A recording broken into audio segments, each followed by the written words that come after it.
Today on Shop Nation, we finish the cabinet build and add some awesome final touches.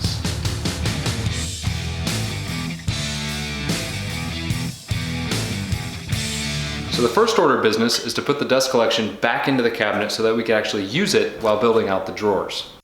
I need to lay out the shape and location of the holes needed to install the blast gates. I'm using this weird avocado shape to give clearance around the clamp thumb screw on the back side of the blast gate.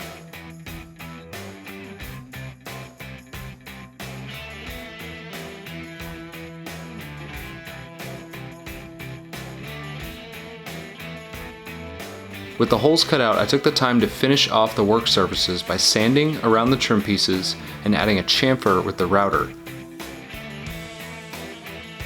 Then I thought it would be a good idea to put these little platforms along the back wall which support the dust collection hose and keep it from drooping. Now with the tops done and prepped, I had to modify the blast gates slightly so that they could be mounted to the top surface with screws.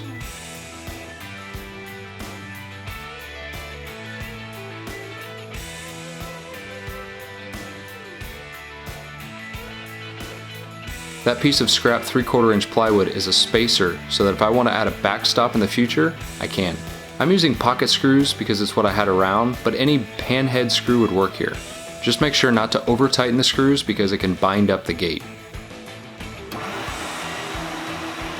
Doing a quick test of the installed system, and I'm actually pretty happy with the amount of suction I'm getting at all 3 locations.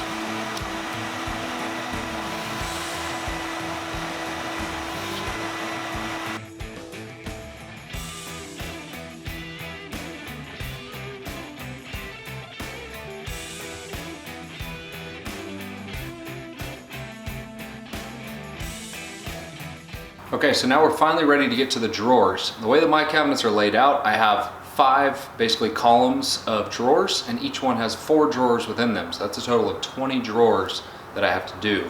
Now because my lower cabinet has a face frame, I actually have to put a spacer where the drawer slides are actually going to mount to make it flush with the inside of the face frame. So we'll do that first so that we can get our final dimensions of the drawers that we need and then get to cutting.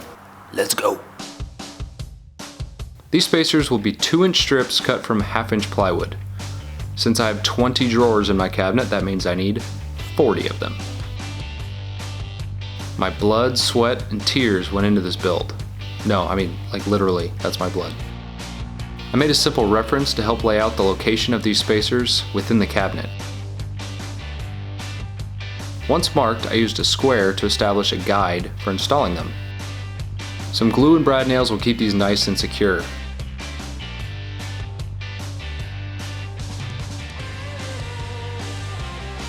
Some of you may see that part of the glue surface is painted with overspray, and before you drown me in comments about how glue does not stick to painted surfaces, I got you.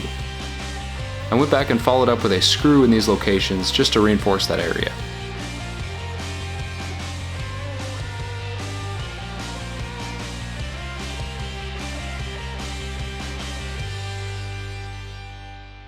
With the lower cabinet now ready for drawer slides, it's time to cut some drawers.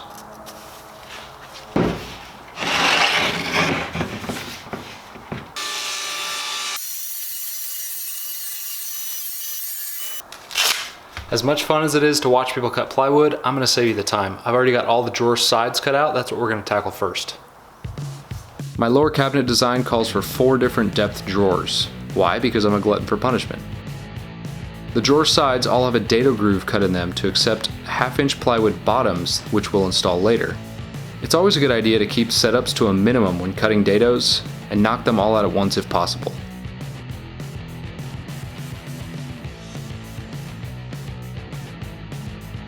Then it was just a matter of chopping them all down to size.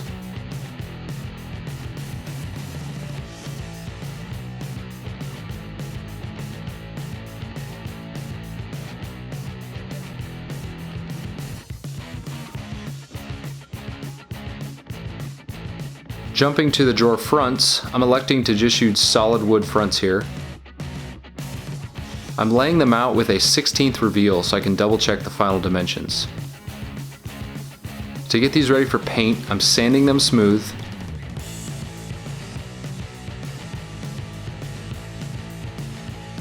And then adding a chamfer around the front edge. just to give them that finished look.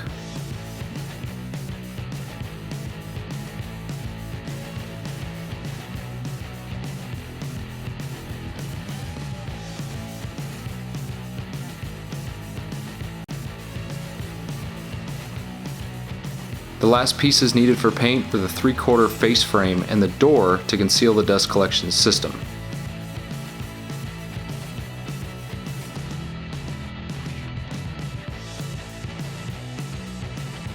This is the last paint job for this project, and I'm using the same tried and true Graco airless sprayer.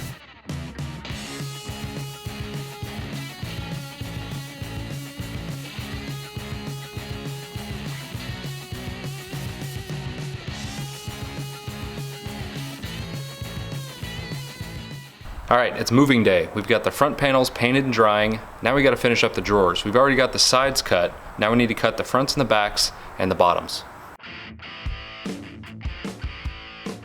I mean, come on, it wouldn't be a Shop Nation video without at least one table saw montage, right?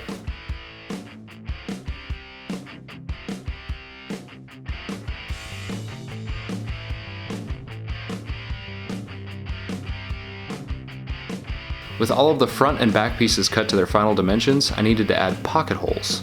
Lots of pocket holes.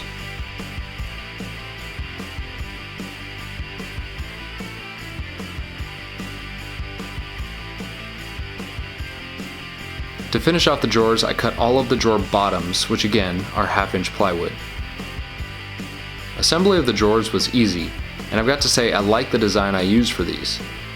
I know there are around 9,856 ways to make drawers, each with their own pros and cons, but these are a good mix of strength and simplicity.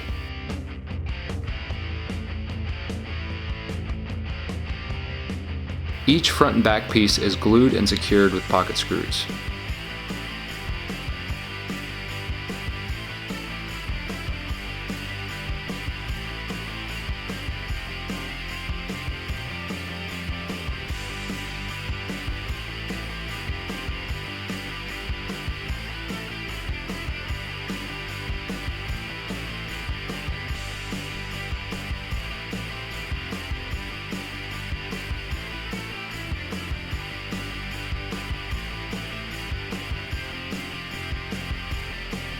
Then the drawer bottom is slid into the groove along with some glue.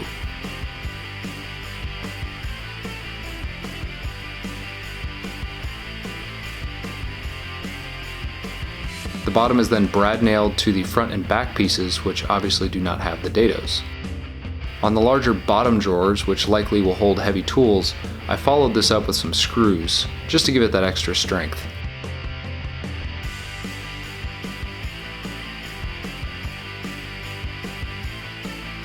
I'll put a link in the description to these freeho drawer slides. For my cabinets, I'm using 2 different sizes of full extension slides, 20-inch for the top drawers and 24-inch for the bottom. Installation is simple, especially when you plan ahead.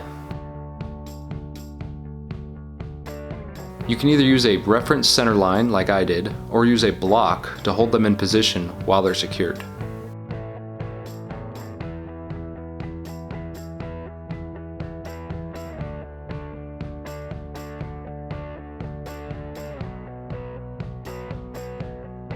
To install the rails on the drawer sides, I first marked the front as a reference, and then used the trusty T-rule to get a perfectly parallel line. Using that line, I can then secure down the rail with some screws.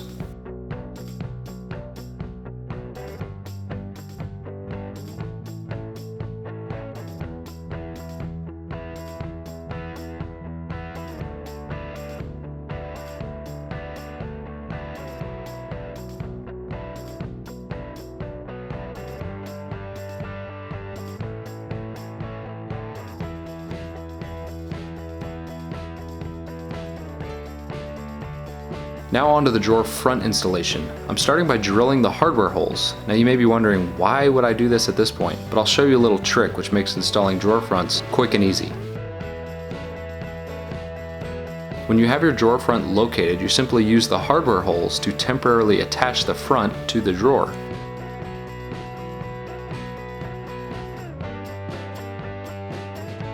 You You can then move to permanently secure the drawer front in place from behind with screws.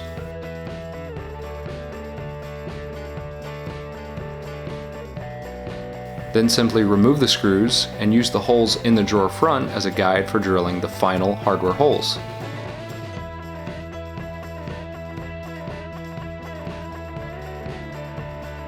Then just repeat 19 more times.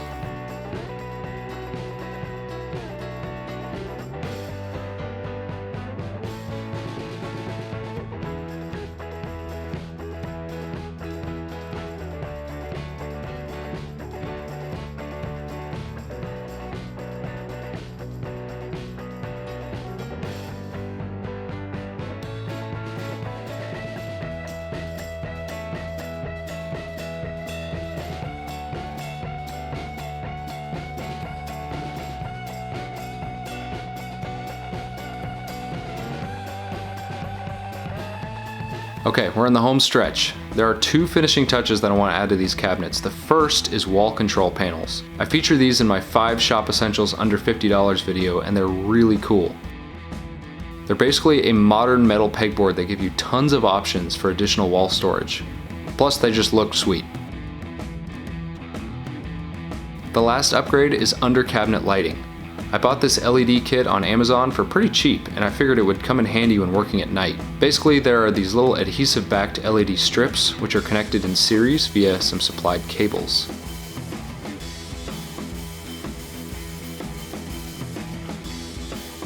To keep all of these cables hidden, I use these little adhesive-backed clips on the underside of the cabinet.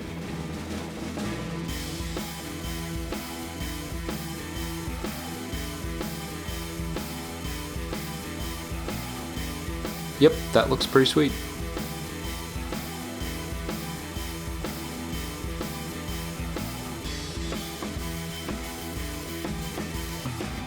And that is finally a wrap on the ultimate shop cabinet build, and I think it turned out pretty damn cool. This is a big item that I've wanted to check off my list since moving into this house. This is going to give me a ton of storage and a ton of workspace for my shop. I was curious, so I went back and looked, and I launched the first video in July of this year. So this was a 5-month ordeal. Now there are a lot of reasons for that. I was traveling a lot, I was filming it, I was planning it, but I think there's a lesson to be learned here. Don't be intimidated by a project like this. I mean, take it one bite at a time like I did. Do it in little manageable chunks and you'll get there. Now, as always, everything that I used will be available via a link in the video description below. If you're new to the channel, first of all, welcome. Second of all, this is basically what we do on this channel. We just make shop stuff. So if that interests you, hit subscribe. If you're interested in how we got here, we actually have a build series that goes from the top cabinets all the way through the bottom cabinets. Now there's still a lot of really cool projects that I have planned for the shop, but this was definitely one of the big ones that I just needed to get checked off the list. Real fast, I want to do a subscriber update because that's kind of a tradition we have here. As of recording this video, we are at 24,794 subscribers. Holy cow! I am honored that you want to watch me sweat and make sawdust, and I will continue to make content that hopefully you continue to enjoy. Oh yeah, one more thing. You probably saw me wearing some Shop Nation shirts throughout this video. If you're interested, I'll post a link below. I've got some cool designs up. If you're so inclined, go check them out. I hope you guys enjoyed the video. At minimum, I hope you at least learned something. Keep your eyes out for the next video as we continue to pursue shop greatness.